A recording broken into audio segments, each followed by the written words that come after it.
Assalamualaikum warahmatullahi wabarakatuh. Ikhwan dan akhwat yang dirahmati Allah Subhanahu wa taala.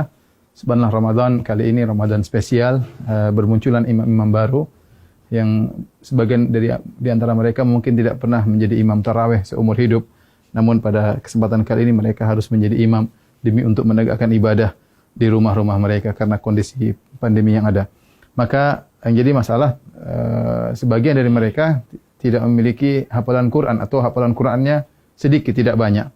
Kemudian juga banyak di antara mereka yang ingin bisa menghatamkan Quran dalam sholat tarawih, sementara hafalan Quran yang terbatas. Apa solusi yang diberikan? Maka di antaranya syariat membolehkan seorang sholat sambil membaca dari mushaf, dan ini dipraktikkan oleh Aisyah radhiyallahu taala anha di malam bulan Ramadan. Beliau radhiyallahu anha pernah menyuruh budaknya untuk menjadi imam sambil membaca dari al-mushaf. Ya, dan ini adalah praktik dari para salaf. Az-Zuhri, seorang imam dari kalangan tabi'in, juga mengatakan khiyaruna yaqra'una minal mushaf, yaitu banyak orang-orang soleh juga mereka salat sambil membaca al-mushaf supaya bisa membaca dengan sebanyak-banyaknya dalam salat malam atau salat tarawih. Di antara cara yang bisa kita gunakan untuk baca mushaf adalah meletakkan mushaf suatu tempat di depan kita. Nah, kita menghadap kiblat sementara mushaf di depan kita sehingga kita baca seperti biasa. Setelah itu nanti kalau kita mau ruku, ya terpaksa mungkin kita agak ke kiri sedikit, kemudian kita baru ruku, Allahu Akbar, ya. Setelah itu kemudian kita sujud, ketika kita balik berdiri kita geser lagi sedikit untuk kemudian membaca dari mushaf di depan kita. Tidak mengapa kita kemudian misalnya membuka mushaf, ini gerakan yang tidak mengapa, ya, karena gerakan yang diperlukan, ya, demi kemaslahatan salat, karena kita dituntut untuk bisa salat malam dengan lebih panjang dan lebih lama. Ya, ini adalah cara pertama tatkala kita ingin salat dengan membuka mushaf di depan kita. Adapun cara kedua, caranya kita dengan memegang mushaf, kemudian bisa kita pegang, ya, seperti begini mungkin sambil kita bersedekap bisa. Itu tidak mengapa kita pegang begini, ya. Insyaallah tidak jadi masalah, tapi kita bisa pegang bersedekap, dan ketika kita ingin butuhkan untuk membuka, kita tinggal buka mushaf tersebut, tidak jadi masalah. Ini gerakan yang ditoleransi dalam ibadah salat.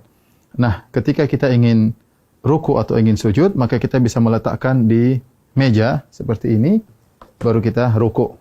Kemudian kita ruku, kemudian kita sujud. Kalau kita ingin salat, ingin baca lagi, kita ambil lagi, kemudian kita pegang lagi. Dan ini juga cara yang mudah, dan ini tidak mengapa. Rasulullah SAW pernah salat wa huwa hamilu Umamah. Beliau pernah salat sambil menggendong cucunya Umamah bintu Abil As, yaitu putrinya Zainab, cucu Nabi SAW. Ketika Nabi SAW fa idza sajada, ya, wada'aha. Kalau Rasulullah sujud, maka Rasulullah meletakkan Umamah. Kalau Rasulullah SAW berdiri, hamilah Rasulullah SAW memegang Umamah. Ini cara kedua yang bisa kita lakukan. Adapun cara ketiga yang mungkin mudah juga adalah dengan menggunakan HP, ya. Dengan menggunakan HP, ya, kita memegang salat sambil kita megang mushaf, ya, bisa kita begini, oke saja, atau kita begini, insyaallah nggak ada masalah. Kita sambil begini kita memegang mushaf. Ketika kita ingin ruku, maka tinggal kita masukkan di kantong, baru kemudian kita ruku dan salat seperti biasa. Nanti kalau kita ingin lanjutkan, tinggal kita pegang kembali, kemudian kita baca mushaf, terserah mau setengah juz, 1 juz, sepuas kita, dan ini gerakan yang ringan juga dengan memegang mushaf. Yang perlu saya ingatkan, adapun makmum, ya, maka tidak perlu makmum memegang apa? Mushaf, ya. Ya, jadi sebagian makmum tatkala mereka salat, mereka sambil mengikuti bacaan imam dengan memegang mushaf, dan ini adalah cara yang keliru, karena makmum tidak perlu untuk memegang mushaf. Yang perlu adalah imam. Dengan demikian para ulama melarang para makmum untuk memegang mushaf karena adalah gerakan yang tidak diperlukan, dan asal hukum dalam gerakan dalam salat adalah makruh.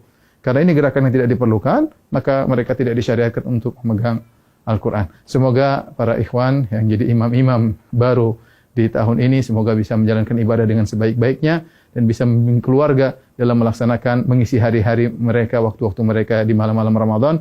Taqabbalallahu minna wa minkum. Semoga ibadah kita diterima oleh Allah Subhanahu wa taala. Assalamualaikum warahmatullahi wabarakatuh.